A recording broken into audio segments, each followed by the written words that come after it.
Hi, everyone, and welcome along to the Ergonomically Speaking podcast, the podcast that aims to help you reduce and even eliminate work related discomfort. I'm your host, Neve Pentney of Boyne Ergonomics. Thank you so much for joining me today. I really hope that you're able to take away some useful practical advice from this podcast to help you reduce your own risk of discomfort at the workplace or help manage the risks among the people that you might be responsible for. So now that we know why we're here, let's get started.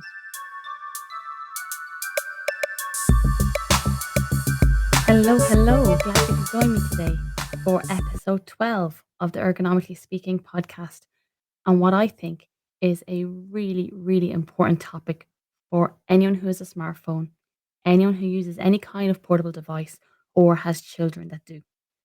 Today, I'm going to be talking about tech neck, what it is, why we should be worried about it, and what we can do to help prevent it. And I had this podcast scheduled to be done in a few weeks' time. But I was prompted by something to kind of get it out there sooner because it's been on my mind for the last few days. I was standing at the bus stop a few days ago where I normally collect my eldest, and just due to traffic, the bus was really, really late, like a good hour late. And because I was there so long, I was there when the teenagers from the secondary school came out and they were standing around me waiting for their buses. And as I just looked around at them holding their phones, chin dropped down to the chest, head leaning forward, all I could think about was their necks and the stress and the strain that holding the phone down there so low is causing on their upper back, their neck, and their shoulders. And it took all of my self control not to go over and teach them all how they should be holding their phone and tell them why they shouldn't be holding it so low and the importance of looking after their neck. I didn't do it. And I also didn't take photographs of them like I was tempted to because, well, let's be realistic. I wouldn't want somebody taking a picture of my children randomly and sticking it up on the internet.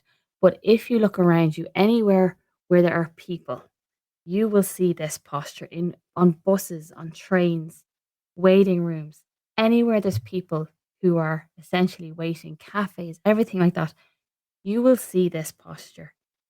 Head down, chin near the chest, looking down at some device or a book, anything like that. And after standing there with them for a little while, I just found over the next few days my brain was ticking over on TechNeck. So I've actually pushed this one up a little sooner than scheduled. Okay. So what do I mean when I say TechNeck? What is it? So TechNeck has a few names. So you can call it TechNeck, you can call it text neck, or forward head syndrome. Okay. And they're all terms, umbrella terms that cover any pain or discomfort that is associated with repetitive strain and injury to the structures and tissues of the neck. And this can be caused by repetitive movements, adverse postures, and static adverse postures. Now, what I do feel, I want to jump in here and just say something. I'm not saying that looking down is bad. I'm not saying that neck flexion is bad. In fact, if I'm being realistic, there is no such thing as a bad posture, even though it's a term that we use in our field all the time. When we're talking about bad posture, I'm normally talking about the posture is poor for the task that's being done. But in terms of our bodies, there is actually no such thing as a bad posture. Our bodies have a huge range of motion. We are supposed to be able to move it in all different ways. And when it comes to the neck, being realistic, if you're walking around day to day with your head perfectly balanced on top of your spine looking forward, that's not very safe, and there's some tasks you won't be able to do. So, of course, our heads are supposed to be able to bend forward, flex the neck, look down.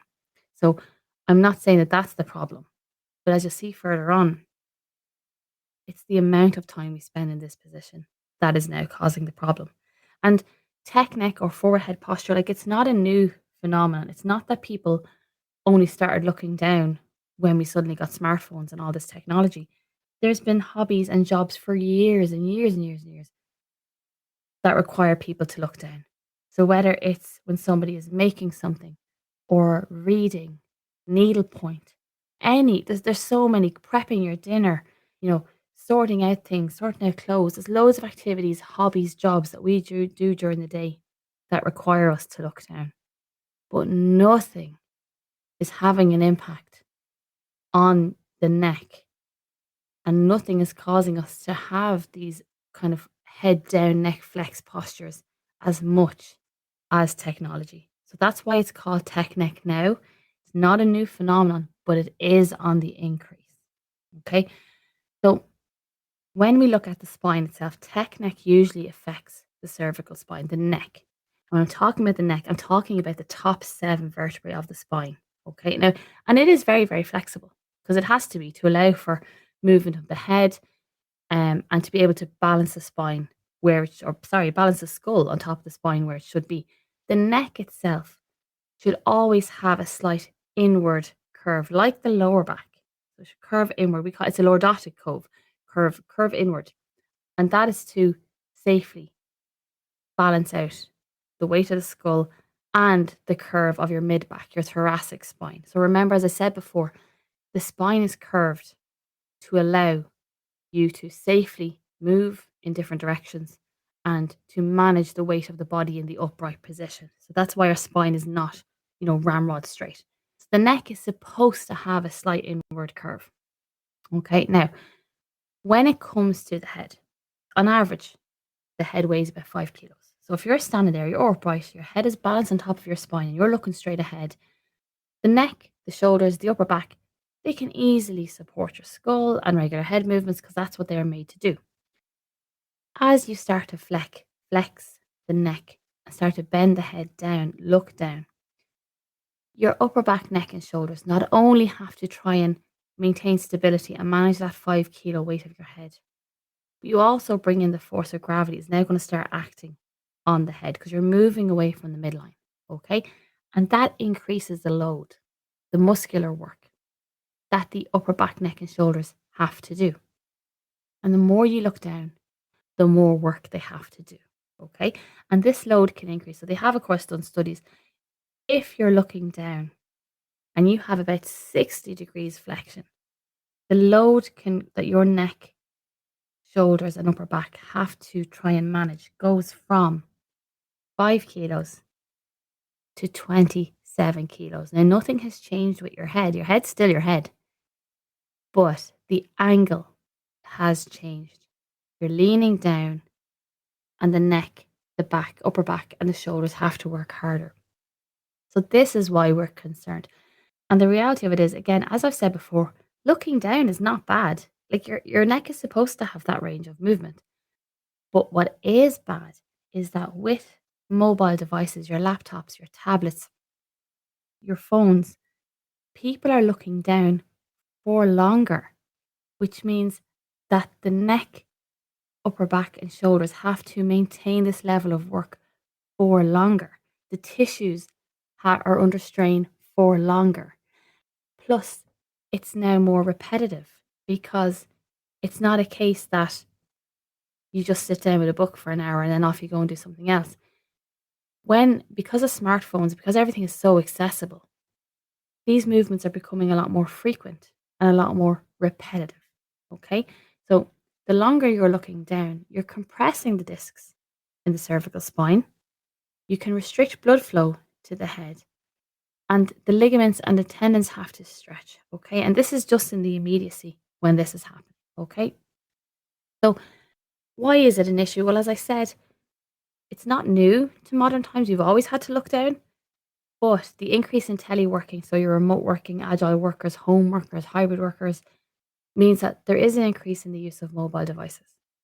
We now have more tablets, game consoles, e-readers, phones, and the ease of use and the devices provided means that we are looking down more. We don't think, a lot of us now, I suppose, over the last 2 years, we have become aware of laptop positioning, and I have seen an improvement in that in a lot of people, but there's still other devices. There's still the phone, which I think is the big one, the smartphone. And we're looking as well at children and young people. So you have young people with phones, you've had children who were homeschooling with devices, which meant that they had these forward head postures for longer and more than they ever had before. So holding these neck postures for prolonged periods and doing it repetitively, it increases the risk of abnormal wear and tear of the cervical discs. Now, I mentioned before, discs have no blood flow. They have no nerves. You don't know if you're damaging a disc until it starts to impact the tissues around it and cause pain. Okay, so there will always be some level of wear and tear as we get older, but abnormal wear and tear is wear and tear that we shouldn't have from day to day movements. Okay, so these kind of, as you said, the forward head posture for prolonged periods and doing it more frequently does increase the risk of abnormal wear and tear. As I said, it restricts blood flow, it can put strain on the tendons and the ligaments. And it can also cause lactic acid to build up in the muscles that are contracted to keep the head in place. So that can cause inflammation and fatigue in the muscles and discomfort. And if they become prevalent, so if this is being done over and over and over again, it can impact the alignment of the vertebrae and cause something called cervical kyphosis, which is instead of having this lovely curve in your neck, you can either have a slight hump or you can have it quite straight. It's an abnormal spinal alignment of the neck. And so you can kind of get this exaggerated curve, which means that the chin is actually coming forward. The head, when you relax your shoulders and look straight ahead, the head's no longer balanced on top of the spine. You're no longer standing with this natural ear over shoulder position. The head is actually a little bit forward, even though it feels like a relaxed position to you. And it can also cause weakened chest muscles, but elongated upper back muscles, which can cause this kind of rounded shoulders um, that you see quite a lot as well. And I feel at the moment, children and young adults are at a greater risk of these long term issues, say, for example, than we are, because they are using these mobile devices from younger and for longer and at such a crucial stage for their development. Their musculoskeletal system is still developing. So having these head down postures for a long time and having them really frequently while that structure is still developing means that they could end up reaching adulthood with impaired or adverse spinal alignments, poor muscular structure, or an adverse structure of their muscles. And it means that they're already going into the workforce and going into adulthood with these issues, with this kind of compromised spinal structure before they even enter the workforce and the risks that exist there. So it is incredibly, incredibly important that we not only model good mobile device positioning and behaviors ourselves to help reduce the risk of pain ourselves, but to also be an example to the children and to the young people on how these devices should be used to prevent issues in them going forward. Okay, so generally speaking, one of the kind of dangers, I suppose, with the forward head posture is it does also have an effect on the whole spine. So your head has moved forward, which means you've kind of changed your center of gravity a little bit. To compensate, though, the upper body is going to move backwards to try and balance you out so you don't fall forward. Then, to compensate for this, your hips can tilt forward. So, this forward head posture will not only impact yours and their neck and shoulders, but it can then feed down and cause problems with the mid back and the lower back. And as I said, if this happens in young people as they grow, they're already entering adulthood with abnormal musculoskeletal structures into the workforce where risks may exist. So you're just kind of setting them up for issues in the future. So I do think it's so, so important that we encourage good mobile device behavior and positioning with our young people.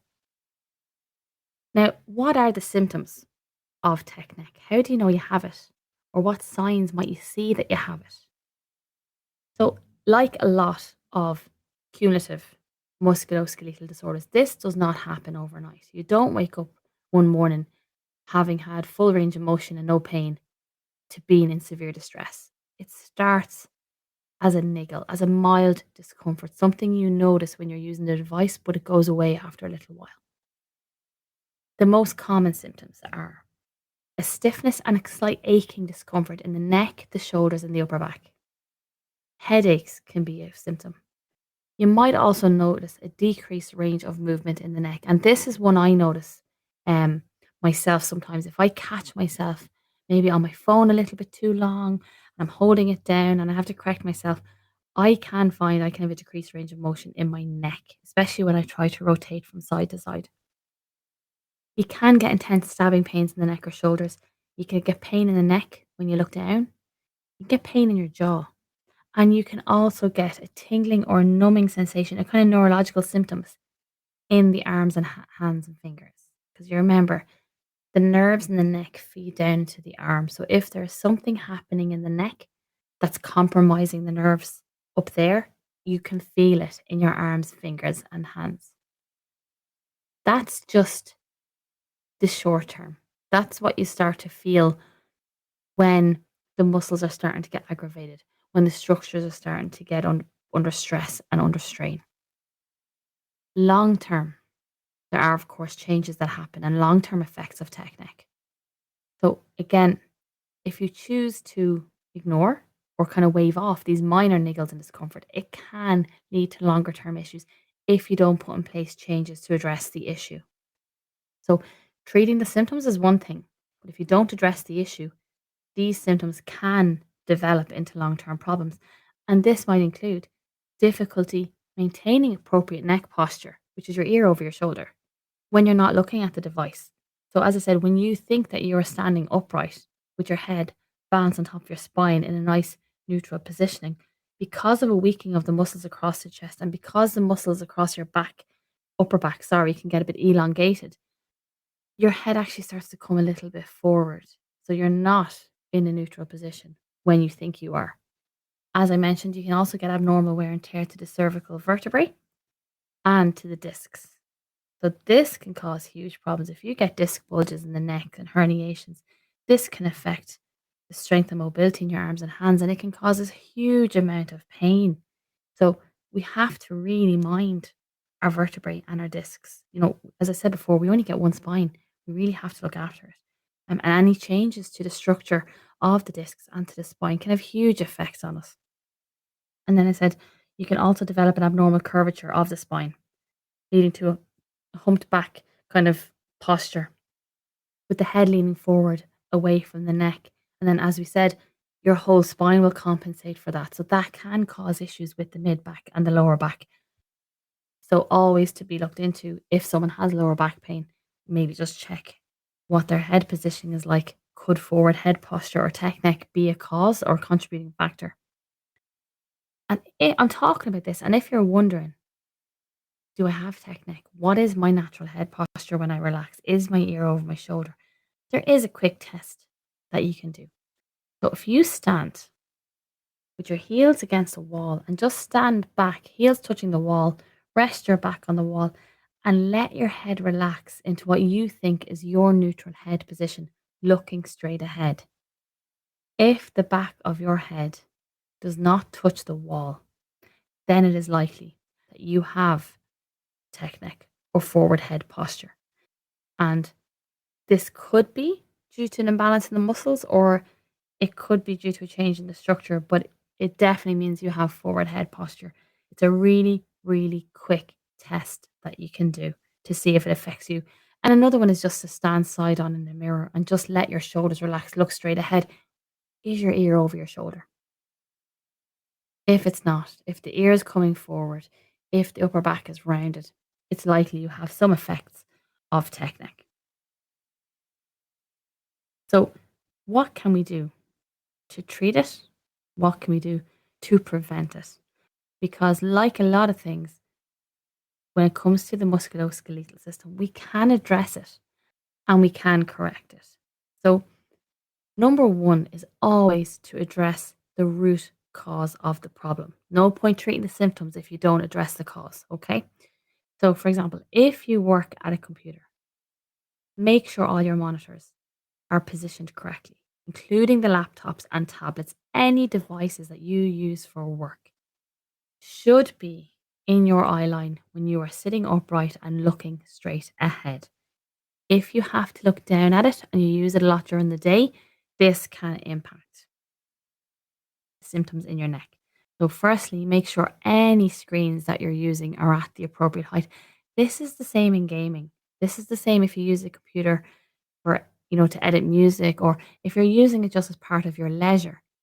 If you're using it for more than an hour, the screen should be at the right height, okay, for you. And then if you're using a laptop or a tablet, make sure you're using an external keyboard and mouse because it means then that you can position it properly without impacting your typing or mouse position. So a lot of people will either, I have found, they leave the laptop flat on the table and end up looking down at the screen, or they raise the laptop, but then they end up causing issues in their wrists and arms and shoulders because they have the keyboard positioned either too high or too far or angled inappropriately. So if you're using a mobile device for work or leisure, you're going to be sitting there with it for a little while, have a separate keyboard and mouse and position the screen appropriately. When you're sitting and standing, try and make sure you're upright. Have your shoulders relaxed, head balanced on top of your spine.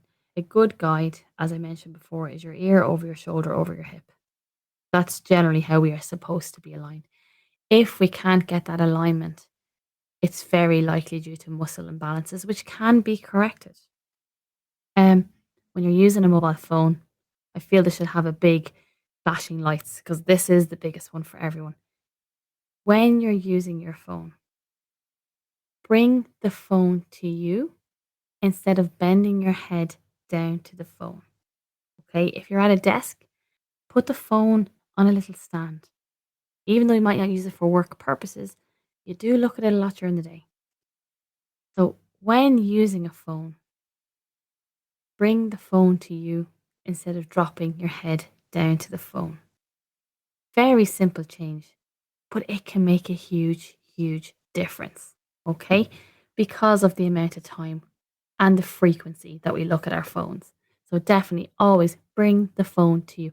And this is what I wanted to do at the bus stop that day. I literally just felt like walking around and just moving their elbows, tilting their head up and go, please look at the phone like this. Please protect your neck.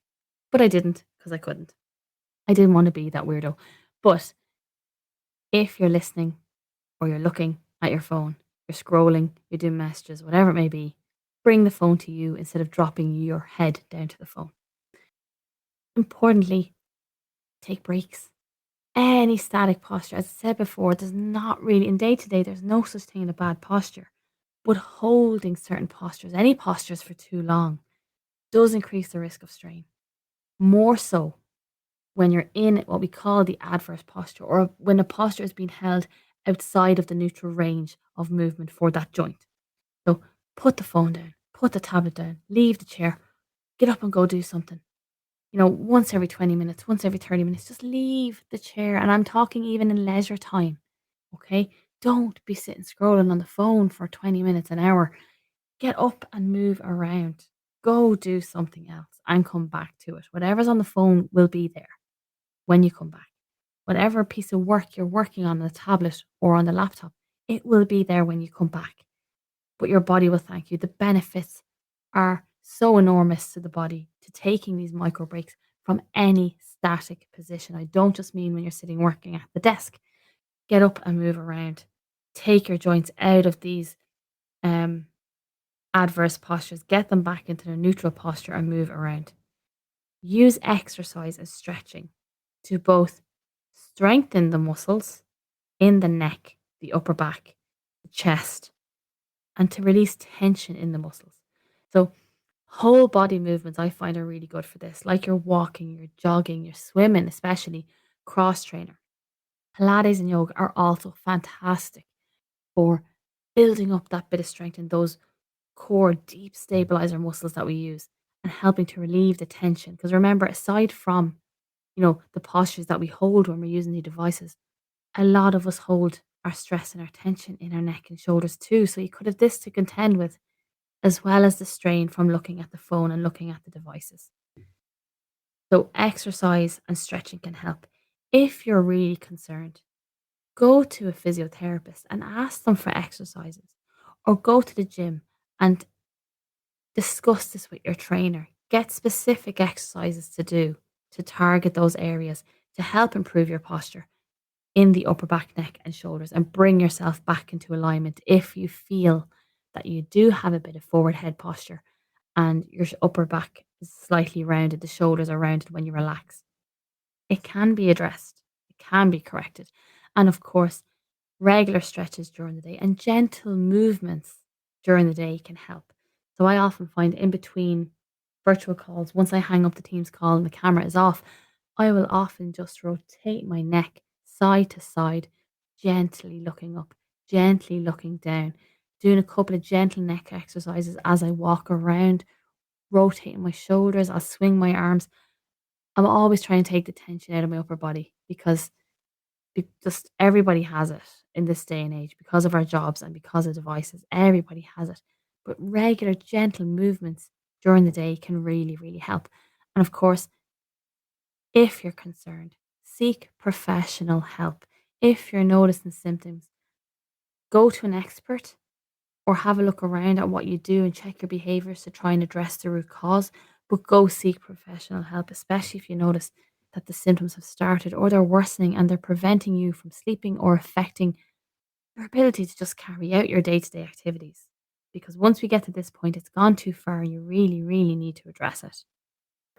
Um, just with children and young people,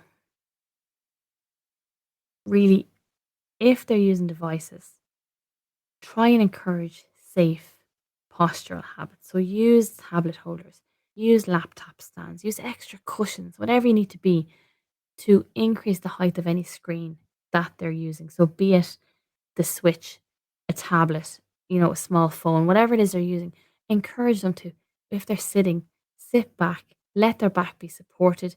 I often get my kids to kind of put their feet on the sofa, bend the knees, and hold the tablets. That way, we have little foam tablet stands for them that they can put on their knees or they can put on the table or put on the sofa. That just improves the angle.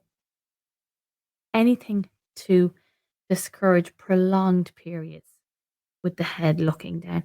And funny enough, you often see the same posture when we're reading. So it's not just devices, like we can be in this position when we're reading too. So if the child is reading or they're doing art or whatever activity they might be doing, just try and encourage them to do it in a position that puts the least amount of strain on their neck if they're there for a long time. What I find with kids though is when kids, especially when they're reading, they will shuffle around and change position. Like I've often watched my daughter sit on the sofa, read a book, and she starts off sitting down, then she'll bend her knees, then she'll prop her elbows on her legs, then she's lying on her tummy and the book is on the sofa, or she's lying on the ground and the book is on the ground.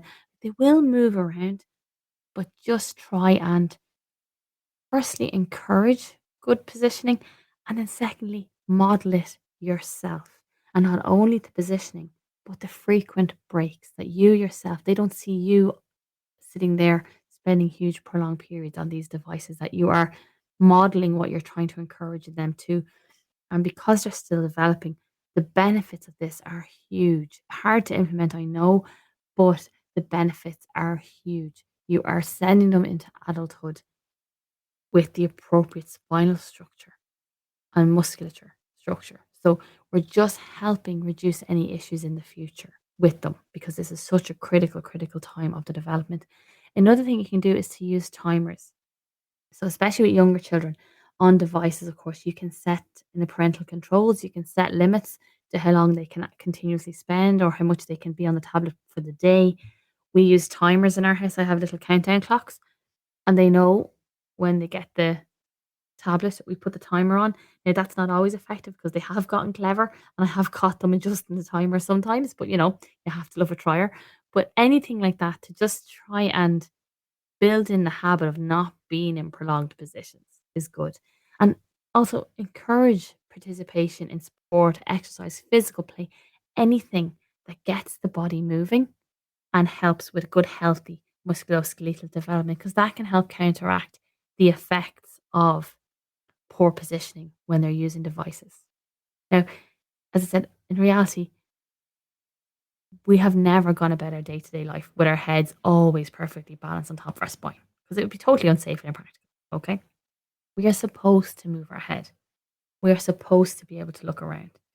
It's just the increase in the static positioning and the repetitiveness and the frequency of these positions that are starting to accumulate in people and cause a problem. But the good news is it can be addressed the effects, if we catch them, can be reversed. So that was TechNeck. I hope I've answered any questions you have on it. If not, you can always get in touch. Send me an email, info@boynergonomics.ie, if you have any questions, or as always, if you have any topic suggestions that I can add to my list, anything you want me to cover. Um, if not, I will put all my social media handles in the show notes if you want to check them out. I'll put the link to the TechNeck blog if you want to actually sit down and have a read of it or have a look at some of the images that will illustrate some of the points I was talking about today. And otherwise, I will talk to you all next time. Have a great week.